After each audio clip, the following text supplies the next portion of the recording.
Hello everyone. Welcome to our YouTube channel NEET UG in 10 bite-sized videos for NEET UG. अगले 10 minute में मैं आपको आज के टॉपिक पे सभी कंसेप्ट्स क्लियर करूंगा. Let me introduce about myself. Myself Anshul Valecha, alumni of IIT Guwahati, NET JRF Gate Just Jam qualified, ex-faculty Akash Institute Delhi, Allen Career Institute Chandigarh, mentoring the NEET aspirants from last 11 plus years. Unacademy is the best online learning platform. Unacademy के plus subscription की अगर हम बात करें तो उसमें daily interactive live classes होती है, स्ट्रक्चर्ड कोर्स है in line with the exam syllabus, live test and quizzes है जिसको देके आप अपनी परफॉर्मेंस को एनालाइज कर सकते हो, अनलिमिटेड एक्सेस है. ये मोस्ट इंपॉर्टेंट फीचर है. जैसे ही आप प्लस का सब्सक्रिप्शन लोगे, जितने भी टॉप एजुकेटर अनअकैडमी पे हैं, इंडिया बेस्ट टॉप एजुकेटर, तो आप उन सबके लाइव क्लासेस, मेरी भी लाइव क्लासेस होती हैं, आप उन सब की लाइव क्लासेस देख सकते हैं. उन क्लासेस को रिकॉर्ड करके बाद में अपनी कन्वीनियंस, अपने कंफर्ट के अकॉर्डिंग बाद में भी देख सकते हैं. एनी टाइम एनी वेयर, कहीं से भी किसी भी टाइम आप एक्सेस कर सकते हैं. आइकॉनिक सब्सक्रिप्शन की अगर मैं बात करूं तो आइकॉनिक सब्सक्रिप्शन में अदर देन प्लस सब्सक्रिप्शन आपको पर्सनल कोच मिलेगा वन ऑन वन गाइडेंस के लिए. या स्टडी प्लानर होगा, डेली का स्टडी प्लानर होगा, बाई वीकली रिव्यूज होंगे. ठीक है. टेस्ट एनालिसिस इन डेप्थ होगा, पर्सनलाइज्ड फीडबैक दी जाएगी to improve your time management and exam approve, और ऑल बेनिफिट ऑफ प्लस भी आपको मिलेंगे. आइकॉनिक की फी स्ट्रक्चर की बात करें, 1 ईयर की आइकॉनिक की फी 45,000 है, 2 ईयर की फी 61,000 है. बट जैसे ही आप मेरा कोड लाइव एवी आपको 10% मिलेगा. 12 मंथ की फी आपकी 40,500 हो जाएगी, 2 ईयर की फी आपकी 54,900 हो जाएगी after the discount. Plus subscription की फी की अगर मैं बात करूं, प्लस सब्सक्रिप्शन की, ठीक है, वन मंथ की फी 6K है, 3 मंथ की फी 15K है, 6 मंथ की फी 24K है, 1 ईयर की फी 30K है, 2 ईयर की फी 36K है. बट जैसे ही आप मेरा कोड यूज करते हो लाइव एवी, ध्यान रखना live AV is my referral code, तो आपको हर फीस में 10% का डिस्काउंट मिलेगा. 1 ईयर की फी आपकी 27,000 हो जाएगी, और 2 ईयर की फी मेरा कोड लाइव एवी यूज करने के बाद 32,400 हो जाएगी. अब अनअकैडमी के लिए आपको करना क्या है, प्ले स्टोर पे जाना है, अनअकैडमी लर्निंग ऐप इंस्टॉल करनी है, उस पर रजिस्टर करना है, जो जो रिक्वायरमेंट्स मांगे वो देनी है आपको, और उसके बाद आपको प्लस का या आइकॉनिक का सब्सक्रिप्शन लेना है एज पर यूर रिक्वायरमेंट. तो आज का जो हमारा टॉपिक है that is Newton second law of motion. इससे पहले हम linear momentum, Newton first law of motion पहले के वीडियो हम पढ़ चुके. So what is the statement of Newton's second law of motion? It states that the rate of change of linear momentum is of a body is directly proportional to the net external force acting on the body, and this rate of change of linear momentum is in the direction of applied force. ध्यान रखना है, second law की statement है, rate of change of linear momentum of a body is directly proportional to the net external force applied on the body and acting in the direction of the applied force. Statement को हमने दो portion में divide कर दिया. क्या? Time rate of change of momentum. क्या बोल रहा है बेटा? Time rate of change of momentum. इसका मतलब हो गया बेटा dp by dt बोल रहा है, ये dp by dt of a body is directly proportional to the applied force. applied force का मतलब हो गया F external के डायरेक्टली प्रोपोर्शन है.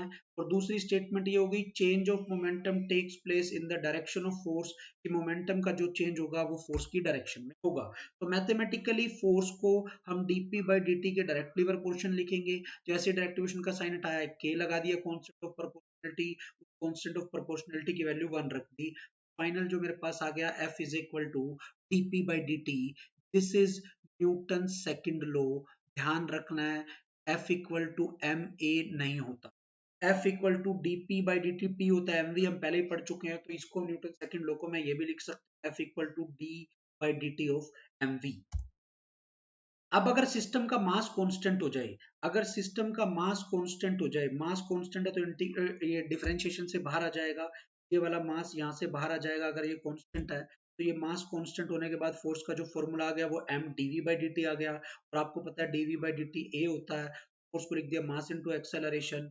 ये फॉर्मूला आ गया. ये हमेशा नहीं लगता, ये न्यूटन सेकंड लॉ नहीं है, ये सिर्फ तभी है जब मास क्या हो बेटा? कांस्टेंट हो. Force is equal to mass into acceleration. ये मैंने डिजाइन में बना के आपको शो किया हुआ है ताकि आपको समझ में आए चीज. अगर वेलोसिटी कांस्टेंट हो, अगर वेलोसिटी अगर कांस्टेंट हो जाएगी बेटा, तो बेटा ये वाली वेलोसिटी यहाँ से बाहर निकलेगी, ये वेलोसिटी यहाँ से बाहर निकलेगी, मास अंदर रह जाएगा, उसको वेरिएबल मास प्रॉब्लम रहते हैं, बोलते हैं। अगर वेलोसिटी कांस्टेंट है, वेलोसिटी बाहर निकल गई, फोर्स का formula V D M by D T आ गया। ये वाला फॉर्मूला वेरिएबल मास प्रॉब्लम में आपको लगाना है। जैसे रॉकेट प्रोपल्शन के अंदर मास टाइम के साथ चेंज करता है। This type of case is called variable mass problem. ठीक है, वेरिएबल मास प्रॉब्लम बोलते हैं। एफ जनरल फॉर्मूला क्या है बेटा, F equal to DP by D T, D by D T of M V. अगर दोनों चेंज हो रहे हैं तो M D V by D T plus V D M by D T, जो कि रॉकेट में चेंज होते हैं दोनों, तो रॉकेट में ये वाला लग जाएगा। अगर खाली मास चेंज हो रहा है, वेलोसिटी चेंज नहीं हो रही, तो ये वाला फॉर्मूला लगाएंगे, V F equal to V D M by D T. ये जनरल फॉर्मूला है। अब बोल दे मास कांस्टेंट है तो D M by D T zero हो जाएगा, वेलोसिटी कांस्टेंट है तो D V by D T zero. इसी तरह से अगर मैं एवरेज फोर्स का फॉर्मूला निकालूं, एवरेज फोर्स होगी change in momentum by time. Average force का क्या फॉर्मूला हो गया बेटा, change in momentum by time. Change in momentum by time, delta P by delta T, P final minus P initial by time. ये आ गया बेटा एवरेज फोर्स का फॉर्मूला। इसको आप ऐसे भी लिख सकते हो, ठीक है। तो ये आ गया M into V final minus V initial by time, mass into average acceleration. तो एवरेज फोर्स इज क्या है, average, F average average force है, ए एवरेज एवरेज एक्सेलरेशन है। तो Newton second law of motion ने हमें क्या बताया, अगर किसी ऑब्जेक्ट का मास ज्यादा है, greater the mass of the object, greater is the force needed to move the object, उसके लिए ज्यादा फोर्स चाहिए। और दूसरा, ज्यादा फोर्स है तो ज्यादा एक्सेलरेशन होगा। Force equal to mass into acceleration है। अगर एक ही ऑब्जेक्ट पे लगा रहा हूँ, फोर्स ज्यादा है तो उसका एक्सेलरेशन भी क्या होगा बेटा, ज्यादा होगा।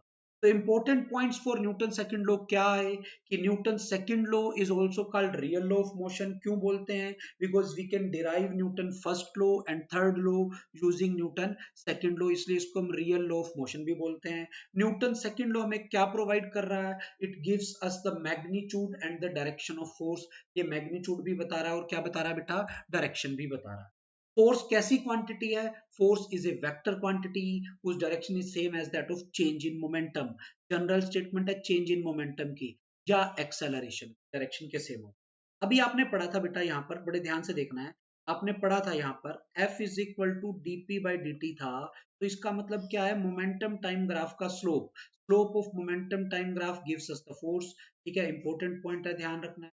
Area of force time graph, force time graph का एरिया से मतलब है F D T. F D T को क्या लिखूंगा, P final minus P, that is change in momentum. Force time graph का एरिया हमें क्या देता है बेटा, चेंज इन मोमेंटम। ये अगला पॉइंट है जो आपको ध्यान होना चाहिए, और ये हम एक पिछले वीडियो में पढ़ चुके हैं। Internal forces do not play any role in the momentum. dp by dt जो है equal to the external force था, इंटरनल फोर्स के इक्वल नहीं था। फोर्स के यूनिट की बात करूं, एब्सोल्यूट यूनिट न्यूटन है, एसआई यूनिट है, ये डाइन है, सीजीएस यूनिट है।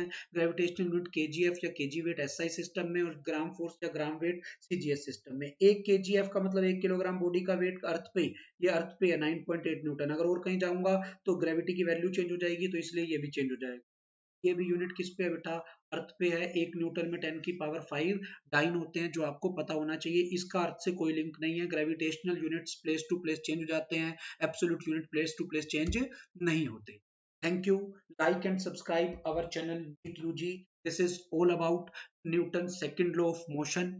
Don't forget to press the bell icon button for the latest notifications.